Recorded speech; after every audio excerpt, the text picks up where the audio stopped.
মাঠে প্রতিপক্ষ ছিল তুলনামূলক দুর্বল, তবুও জয়ের পথটা মোটেও সহজ ছিল না লিওনেল মেসির আর্জেন্টিনা জাতীয় ফুটবল দলের জন্য।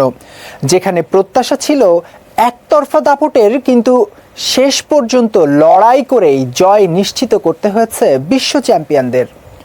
শুরু থেকেই বলের দখল আর আক্রমণের নিয়ন্ত্রণ ছিল আর্জেন্টিনার পায়ে। অন্যদিকে র্যাঙ্কিংয়ে অনেক পিছিয়ে থাকা মৌরিতানিয়া জাতীয় ফুটবল দল যেন বেশিরভাগ সময় রক্ষণ সামলাতেই ব্যস্ত।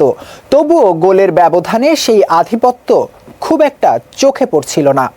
অবশেষে 17 মিনিটে জালের দেখা পায় আর্জেন্টিনা। ডান প্রান্ত থেকে ভেসে আসা বল দারুণভাবে কাজে লাগিয়ে দলকে এগিয়ে দেন এনজো ফার্নান্দেজ।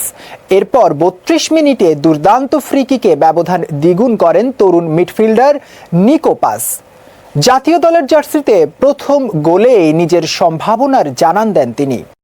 তবে 2 গোলে এগিয়ে থেকে বিরতিতে গেলেও ম্যাচের উত্তেজনা তখনও বাকি। দ্বিতীয়ার্ধে মাঠে নামেন আর্জেন্টাইন ফুটবল জাদুকর লিওনেল মেসি। তার উপস্থিতিতে আক্রমণ ভাগে কিছু ঝলক দেখা গেলেও গোলের দেখা পাননি তিনি। একের পর এক সুযোগ তৈরি হলেও শেষ মুহূর্তে ব্যর্থতা যেন তার পিছু ছাড়ছিল না।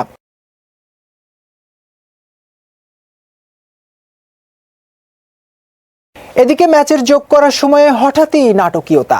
ফ্রি কিক থেকে সৃষ্ট জটলার সুযোগ কাজে লাগিয়ে ব্যবধান কমান জর্ডান লেফোর্ট। মুহূর্তেই চাপে পড়ে যায় আর্জেন্টিনা। জয়টা যেন ফসকে যাওয়ার আশঙ্কা তৈরি হয়। তবে শেষ বাঁশি বাজার সঙ্গে সঙ্গে স্বস্তির হাসি ফোটে আর্জেন্টিনা শিবিরে। 2-1 গোলের এই কষ্টার্জিত জয় মনে করিয়ে দিল ফুটবলে কোনো প্রতিপক্ষই ছোট নয়, আর শেষ মুহূর্ত পর্যন্ত লড়াই চালিয়ে যাওয়াই আসল শক্তি।